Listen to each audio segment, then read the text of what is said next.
Hey guys, welcome back to the channel Upland. இன்றைக்கி நம்ம பார்க்க போகிறது General English 3 of Tanshi syllabus for all the second UG Arts and Science College students.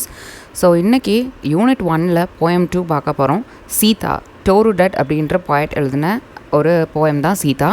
And this is Miss P. Akila Vaishnavi presenting you the topic. So நம்ம போயமை பார்க்குறதுக்கு முன்னாடி போயட்டை பற்றி பார்த்துடலாம். டோருடட் அவங்களோட ஒரிஜினல் நேம் டார்லெட்டா டட்டா. அவங்கள வந்து ஷார்ட்டாக பாப்புலராக டாருடட் அப்படின்னு வந்துட்டு கூப்பிட்றாங்க. 1856 பிறந்திருக்காங்க. 1877 இறந்து போயிட்டாங்க. ரொம்ப சின்ன வயசில் இறந்துட்டாங்க. She was born in Bengal and இவங்க வந்து ஒரு இந்தியன் பெங்காலி போயிட்டு பட் பிரிட்டிஷ் இந்தியாவில் டிரான்ஸ்லேட்டராக ஒர்க் பண்ணியிருக்காங்க. இங்கிலீஷ் அண்ட் ஃப்ரெஞ்சில் வந்துட்டு எழுதவும் செய்வாங்க, டிரான்ஸ்லேட்டராகவும் இருந்திருக்காங்க. ஏன் அப்படின்னா இவங்க ஃபேமிலி யூரோப்பில் 4 வருஷம் வந்துட்டு இருந்திருக்காங்க. 1 வருஷம் ஃப்ரான்ஸ்லேயும் 3 வருஷம் இங்கிலாண்ட்லேயும் இருந்திருக்காங்க. ஸோ 1800s வந்துட்டு ஃபஸ்ட்டு இந்தியன் ஃபேமிலி வெளியே யூரோப்பில் வந்து ஸ்டே பண்ணியிருக்காங்க, ட்ராவல் பண்ணியிருக்காங்க அப்படிங்கிறதே வந்துட்டு ஒரு பெரிய விஷயம். ஸோ இவங்க கூட பிறந்தவங்க வந்து 2 பேர். 3 பேருக்குமே ஃப்ரான்ஸ் தான் ரொம்ப பிடிச்சிருந்துருக்கு இங்கிலாண்டை விட. திரும்ப வந்து 4 வருஷம் கழித்து பெங்காலுக்கு வந்ததுக்கப்புறம் நம்மளோட கல்ச்சரு நம்மளோட இதெல்லாம் வந்துட்டு அவங்களுக்கு ஒத்து போகலை. அங்கே இருக்க ஃப்ரீடம் வந்துட்டு இங்கே இல்லை, நம்மளோட கல்ச்சர் வந்து ரொம்ப பாய்சனஸாக இருக்குது அப்படின்ற மாதிரி அவங்க வந்து நினச்சிருக்காங்க. ஸோ அவங்க போயம்ஸ் எல்லாமே வந்துட்டு ஒரு மாதிரி லோன்லினஸ், லாங்கிங் அந்த மாதிரியே இருக்கும். இவங்க இண்டோ ஆங்கிலியன் லிட்ரேச்சரோட ஒரு ஃபவுண்டர் ஃபிகர் கூட. 4 பேர் வந்துட்டு அந்த இந்தியன் ஆங்கிலியன் லிட்ரேச்சரை வந்து ஃபைண்ட் பண்ணியிருக்காங்க. ஹென்ரி லூயி, விவியன் டெரோசியோ, மன்மோகன் கோஸ் அண்ட் சரோஜினி நாயுடு கூட சேர்ந்து இவங்களும் ஒரு ஆள். அவங்களுக்கு நிறையா போயம்ஸ் வந்துட்டு எழுதியிருக்காங்க. அதில் மெயினாக வந்துட்டு இங்கிலீஷில் Sita, A Sheaf Gleaned in French Fields and Ancient Ballads and Legends of Hindustan. அவங்க ஃப்ரெஞ்சில் ஒரு நாவல் கூட எழுதியிருக்காங்க. லா ஜானல் டா மன்மோசல் டா வாயர் 1879 தான் வெளியே வந்திருக்கு. அவங்க இறந்ததுக்கப்புறம் தான் அந்த நாவலே வந்துட்டு வெளியே வந்திருக்கு. ஸோ இவங்களோட போயம்ஸ் எல்லாத்தோட தீம்ஸ் பார்த்திங்கன்னா லோன்லினஸ், லாங்கிங், பெட்ரியாட்டிசம், நஸ்டால்ஜியா அப்படி இருக்கும். ஏன்னா நான் ஆல்ரெடி சொன்னேன்ல, அவங்களுக்கு யூரோப்பில் இருந்துட்டு இங்கே பெங்கால் வந்து செட்டில் ஆகிறப்ப வந்துட்டு அவங்களுக்கு நம்ம கல்ச்சர் வந்துட்டு செட் ஆகலை அப்படின்னு. ஸோ அந்த இதில் அந்த தீம்ஸ் வந்துட்டு அப்படி இருக்கும். And she died at the age of 21 because of tuberculosis. அவங்களோட 2 ஷிப்லிங்குமே வந்துட்டு டியூபர்க்ளோசிஸில் தான் முன்னாடி இறந்து போயிருப்பாங்க. கடைசியாக தான் இவங்க இறப்பாங்க. ஸோ இந்த போயமில் அந்த அவங்க ஷிப்லிங்ஸ் வந்துட்டு அவங்க கூட இல்லாத அந்த தாக்கம் வந்துட்டு இருக்கும். அந்த எஃபெக்ட் வந்துட்டு இதில் தெரியும்.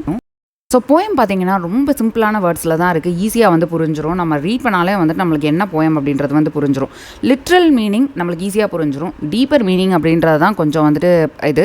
ஆனால் டீப்பர் மீனிங்கும் பெருசாலாம் கிடையாது. டீப்பர் மீனிங் என்ன அப்படின்னா அவங்களோட ஃபேமிலியை பற்றி எழுதியிருக்காங்க. இப்போது இதில் வந்து இந்த போயமில் வந்து ஒரு அம்மா ஒரு 3 பிள்ளைங்களுக்கு வந்துட்டு ஒரு கதை சொல்கிறாங்க. அந்த கதையை கேட்டுட்டு அந்த பிள்ளைங்க வந்துட்டு அழுகுதுங்க. ஸோ இதை வந்து இந்த 3 பேரும் வந்துட்டு அவங்களோட ஷிப்லிங்ஸ், அது அவங்க அம்மா தான் அவங்களுக்கு வந்து கதை சொல்கிறாங்க. இந்த மாதிரி கதையை நான் இனிமேல் என்னைக்கு கேட்பேன், ஏன்னா எங்கள் அம்மா இல்லை, என்னோடய ஷிப்லிங்ஸ் வந்துட்டு இல்லை, நான் வந்து எப்படி வந்துட்டு இதை கேட்பேன் அப்படின்ற ஒரு லாங்கிங்கில் வந்துட்டு எழுதின இதுதான் ஒரு மெட்டாஃபர் மாதிரி வந்து வச்சு சீதாவை வச்சு எழுதியிருக்கிறாங்க. So let's dive into the poem. 3 happy children in a darkened room. What does they gaze on with wide open eyes?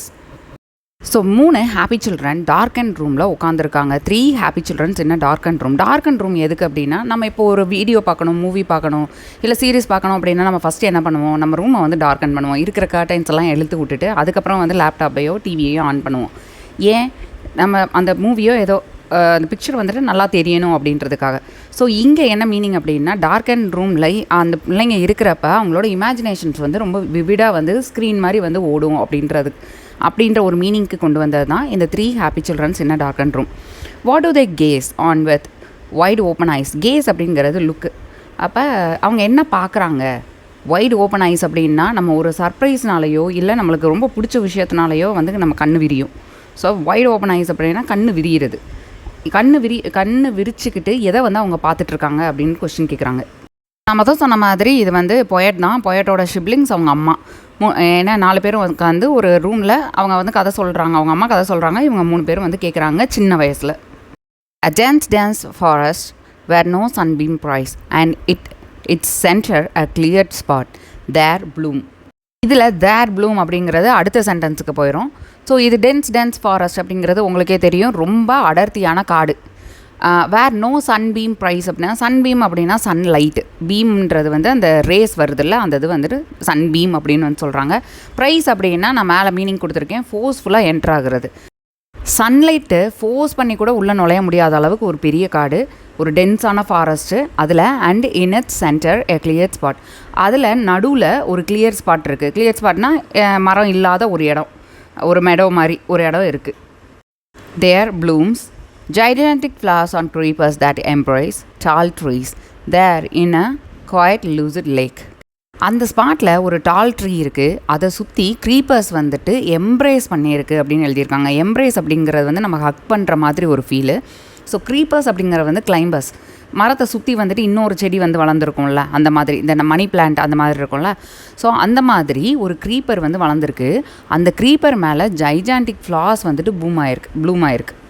சரியா? ஸோ அப்போ அந்த டால் ட்ரீஸ், இது வந்து அந்த கிளியர் ஸ்பாட் இருக்குல்ல, அந்த இடத்துல ஒரு மரம் இருக்குது, அந்த மரத்தை சுற்றி அந்த கிளைம்பர்ஸ் ஏறி இருக்குது, அதில் வந்து நிறையா அழகழகான பூவெல்லாம் இருக்குது. There in a quiet lucid lake. Lucid lake அப்படின்னா டிரான்ஸ்பரண்ட்டாக ப்ளூ கலரில் இருக்கும்ல, மட்டியாக இல்லாமல் கலங்களாக இல்லாமல் வந்துட்டு இருக்கிற அந்த டிரான்ஸ்பரண்ட்டாக நம்ம பார்த்தா அந்த கிளியராக தெரியும் அந்த அளவுக்கு இருக்கிற ஒரு லேக்கு. அது வந்து அமைதியாக கூட இருக்குது. த ஒயிட் ஸ்வான்ஸ் கிளைடு, அந்த லேக்கில் இந்த ஒயிட் ஸ்வான்ஸ் வந்துட்டு அன்னப்பறவைகள் வந்து கிளைட் ஆகுதுன்னா மிதந்து வருது. There whirring from the brake the peacock springs. So இந்த லைனில் பிரேக் அப்படிங்கிறது வந்து புஷ்ஷஸ், நிறைய அடர்த்தியாக வந்துட்டு புதர் இருக்கும்ல, அந்த மாதிரி ஒரு புஷ்ஷஸ். விரிங் அப்படிங்கிறது அந்த பீகாக்கோட அந்த விங்ஸ் இருக்குல்ல, விங்ஸ் வந்து ஃப்ளட்டர் ஆகிறப்போ ஒரு சவுண்டு கேட்கும்ல, அதுதான் வந்துட்டு அந்த விரிங். ஸ்ப்ரிங்ஸ் அப்படின்னா எமர்ஜ் ஆகிறது, வெளியே வர்றது. ஸோ இந்த பீகாக் எப்படி வந்துட்டு வெளியே வருது அப்படின்னா, புஷ்ஷஸில் இருந்து தடன்னு அதோட விங்ஸை ஃப்ளட்ரு பண்ணிக்கிட்டு வெளியே வருதாமா. அதில் பயங்கரமாக படப்படன்னு சத்தம் கேட்குது. There herds of wild deer race. Herds அப்படின்னா கலெக்டிவ் நவுன், மொத்தமாக ஒரு மந்த மாதிரின்னு வச்சுக்கோங்களேன். வைல்ட் டீர் மொத்தமாக இருக்குது. அந்த வைல்ட் டீர்ஸ்லாம் என்ன பண்ணுது அப்படின்னா ஒன்றோட ஒன்று ரேஸ் பண்ணிக்குது. ஸோ அந்த இடம் வந்துட்டு ரொம்ப அழகாக இருக்குது. அந்த இடத்துல எதுவுமே இல்லாமல் இல்லை, சன்லைட் வந்துட்டு உள்ளே படலை. ஆனால் அந்த கிளியரிங்கில் வந்துட்டு எப்படி தெரியுது அப்படின்னா சன்லைட் இருக்குது, அதில் ஒரு லேக் இருக்குது, அதில் வந்து அனிமல்ஸ் இருக்குது, பேர்ட்ஸ் இருக்குது, எல்லாமே வந்து அதை அழகாக அந்த இடத்துல வந்து நின்றுட்டுருக்கு. ஸோ ஃபாரஸ்ட் வந்துட்டு லைவ்லியாக இருக்குது, விவிடாக இருக்குது. இமேஜினேஷனில் கூட நம்ம வந்து பார்க்குற அளவுக்கு வந்துட்டு அந்த கதையில் அவங்க அம்மா வந்துட்டு அப்படி ஒரு கதை சொல்கிறாங்க. இந்த அனிமல்ஸ் எல்லாம் அங்கங்கே அப்படி இருக்குது அப்படின்னோடனே அந்த பிள்ளைங்களும் வந்துட்டு அதை வந்து இமேஜின் பண்ணி பார்க்குறதுக்கு ரொம்ப ஈஸியான ஒரு சாங்காவோ இல்லை ஒரு கதையாவோ வந்து அவங்க சொல்லிகிட்ருக்காங்க. There patches gleam with yellow waving grain. There blue smoke from strange altars rises light. There dwells in peace the poet anchorite. Patches அப்படின்னா சின்ன சின்ன இடம், நம்ம அந்த பேட்சாக இருக்குது அப்படி சொல்லுவோம்ல, அது அந்த பேச்சஸ். க்ளீம் அப்படின்னா க்ளோ ஆகுது, ஷைனிங்காக இருக்குது அப்படின்னு சொல்கிறது க்ளீமு. அண்ட் எல்லோ வேவிங் கிரெயின் அப்படின்னா ஒரு எல்லோ கலரில் இருக்க கிரெயின் வந்துட்டு மேபி வீட்டாக இருக்கலாம், பேடியாக இருக்கலாம், ஏதாவது இருக்கலாம். ஸோ அது வந்துட்டு என்ன ஆகுது அப்படின்னா வேவ் ஆகுது. காற்றுல அந்த கிரெயின்ஸ் வந்துட்டு அப்படியே அலைப்பாயுது. அது வந்து எப்படி இருக்குது, பேட்சாக வந்துட்டு நம்மளுக்கு ஷைனிங் ஆகிற மாதிரி வந்து அந்த இடம் தெரியுது. இதுக்கான மீனிங் என்ன அப்படின்னு பார்த்திங்கன்னா, அந்த இடம் இன்னும் வந்துட்டு நரிஷிங்காக ஃபெர்டைல் ஃபீல்டாக இருக்குது. அங்கே யாரோ ஹியூமன்ஸ் இருக்கிறதுக்காக, அவங்களுக்கு அந்த ஃபுட்டு வேணுன்றதுக்காக வந்துட்டு அந்த பேட்சில் வந்துட்டு அந்த கிரெயின்ஸ் வந்துட்டு வளர்ந்துட்டுருக்கு அப்படின்றதான் இதோட மீனிங். இந்த இடத்துல ஒரு ப்ளூ ஸ்மோக் அப்படின்னு சொல்லியிருக்காங்களா. நம்ம ஸ்மோக் எப்போயும் எப்படி இருக்கும், க்ரே கலரில் இருக்கும், இல்லை அப்படின்னா ரெட் கலரில் எரியும். இந்த இடத்துல என்ன அப்படின்னா ஸ்ட்ரேஞ்ச் ஆல்டர்ஸ்ன்றது வந்து நம்ம கடவுளோட வந்து சம்மந்தப்பட்ட ஒரு விஷயமாக வந்துட்டு பார்க்குறது. ஸோ நம்ம ஏன்னா இப்போ ஃபேண்டசி மூவிஸ்லலாம் அப்படின்னு பார்த்தீங்கன்னா ப்ளூ கலரில் வந்துட்டு ஒரு ஃபயர் எரியும்ல, அந்த இதுக்கு ஈக்குவலைஸ் பண்ணிக்கோங்க. ஓகே, ஸோ ஸ்ட்ரேஞ்ச் ஆல்டர்ஸ்லேருந்து எப்படி இருக்குன்னா ப்ளூ ஸ்மோக் வந்து போகுது, லைட்டோடு சேர்ந்து ப்ளூ கலரில் வந்து அந்த ஸ்மோக் வந்து மேலே போயிட்டுருக்கு. தேர் டுவெல்ஸ் இன் பீஸ். டுவெல்ஸ் அப்படின்னா உள்ளே வந்து அந்த குகைக்குள்ளே இருக்கிறது, அந்த மாதிரி டுவெல்லிங் அப்படின்னு வந்து சொல்லுவாங்க. ஸோ டுவெல்ஸ் இன் பீஸ் அப்படின்னா மன நிறைவோடு வந்துட்டு அங்கே ஒருத்தர் இருக்கார். அது யார் அப்படின்னு பார்த்தா பொயட் ஆங்கரைட். ஆங்கரைட் அப்படிங்கிறதுக்கு மீனிங் நான் மேலே கொடுத்துருக்கேன். ஆங்கரைட் அப்படின்னா நம்ம சொசைட்டியிலேருந்து தள்ளி போய் ஏதோ காட்டிலையோ தனியாக ஒரு இடத்துலையோ ரிலீஜியஸாக வந்துட்டு ஒரு விஷயம் வந்து பண்ணுறவங்க, ப்ரே பண்ணுவாங்க, இல்லை யோகா மெடிடேட் பண்ணிகிட்ருப்பாங்க. ஸோ அந்த மாதிரி வந்து செக்லூடட் பர்சன், ஆனால் அவர் வந்து ஒரு பொயட்டு. ஸோ அப்படி ஒரு பர்சன் வந்துட்டு அந்த இடத்துல வந்துட்டு வாழ்ந்துட்டுருக்காரு. அது யார் அப்படின்னா வால்மீகியை தான் சொல்கிறாங்க. Valmiki road Ramayana, you know that right. So அப்போ அந்த ராமாயணா எழுதுன அந்த வால்மீகி வந்துட்டு இப்படிப்பட்ட ஒரு ஏரியாவில் அவர் இருக்கார். But who is this fair lady? Not in vain she weeps, for lo, at every tear she sheds. So இப்போ தான் நம்மளோட மெயின் கேரக்டர் பக்கத்தில் வராங்க, சீதா அம்மா கிட்டே வந்துட்டு வர்றாங்க. ஸோ ஃபேர் லேடி அப்படின்னா பியூட்டிஃபுல் அப்படின்னு அர்த்தம். ஃபேர் லேடி அப்படின்னு நம்ம இந்தியாவில் சொல்கிற மாதிரி வெள்ளையாக இருக்கிறவங்க கிடையாது. ஃபேர் லேடி அப்படிங்கிறவங்க பியூட்டிஃபுல்லாக இருக்கிறவங்க, கோர்ஜஸாக இருக்கிற அந்த லேடி யார் அங்கே உட்காந்துருக்காங்க. Not in vein she weeps. In vain அப்படின்னா அது வேஸ்ட் அப்படின்னு அர்த்தம். ஃபார் எக்ஸாம்பிள் சில சென்டென்சஸில் வந்து யூஸ் பண்ணியிருப்பாங்க, புக்கில் நீங்கள் படிச்சிருப்பீங்க. We went after her in vain, இல்லை we chased her in vain அப்படின்னா அவளை வந்து பிடிக்க முடியலை, ஆனால் நாங்கள் வந்து அவளை துரத்தி போனோம் அப்படின்றதான் அதோட மீனிங். அப்போ இங்கே நாட் இன் வெயின் அப்படின்னா அதுக்கு ஆப்போசிட் மீனிங். அது வந்து வேஸ்ட்டு கிடையாது, அவங்க அழுதுட்ருக்காங்க. வீப்ஸ் அப்படிங்கிறது க்ரையிங். அந்த லேடி, அழகான லேடி அழுதுட்ருக்காங்க அங்கே உட்காந்து. அது வந்து எந்த ஒரு பின்னாடி வந்துட்டு ஒரு பெரிய விஷயம் இருக்குது, அதனால தான் அழுகிறாங்களே தவிர அந்த அழுகை வந்துட்டு வேஸ்ட் கிடையாது. ஏன் அப்படின்னா இந்த இடத்துல வந்து நம்மளோட ஸ்டோரியை வந்து இன்ஃப்யூஸ் பண்ணணும். சீதா வந்துட்டு செகண்ட் டைம் வந்துட்டு ராமர்கிட்ட இருந்து பிரிஞ்ச டைம். ஸோ இவங்க லங்காலேருந்து இவங்களை காப்பாற்றிட்டு வந்ததுக்கப்புறம் தீயெல்லாம் குளிச்சு, இல்லை நான் இனிமேல் உன்னை அயோத்தியா கூப்பிட்டு போக முடியாது அப்படின்னு சொல்லி ராமர் வந்து கைவிட்டுட்டு போயிடுவார். இவங்க வந்து அந்த ஃபாரஸ்ட்குள்ளே போய் அவங்க பசங்களோட இருப்பாங்க. ஸோ அந்த டைம் இது. ஸோ அந்த டைமில் அவங்க வந்து உட்காந்து யோசிச்சு அழுதுட்டுருக்காங்க. இப்படி நம்மளால் வந்துட்டு அங்கே இருக்க முடியல, ராமர் கூட இருக்க முடியலை, அந்த லைஃப் வந்து போயிடுச்சு அப்படின்ற மாதிரி அவங்க அழுதுட்டுருக்கிறப்ப அந்த ஃபீலில் அழுதுட்டுருக்கிறத தான் இந்த இடத்துல வந்து சொல்கிறாங்க. அது வந்து வேஸ்ட் கிடையாது, அவங்களோட இதை பற்றி லைஃப்பை பற்றி நினச்சி அழுதுட்டுருக்காங்க. ஃபார் லோ அப்படின்னா லுக் அப்படின்னு அர்த்தம். இது வந்து ஓல்டு இங்கிலீஷில் வந்துட்டு நிறையா வேர்ட்ஸ் இருக்குது. ஸோ லோ அப்படிங்கிறது ஓல்டு இங்கிலீஷில் லுக் அப்படின்னு அர்த்தம். At every dear she sheds, அதை பாரு, அவளோட ஒவ்வொரு துளி கண்ணீரையும் வந்துட்டு பாருங்க அப்படின்னு வந்துட்டு சொல்கிறாங்க.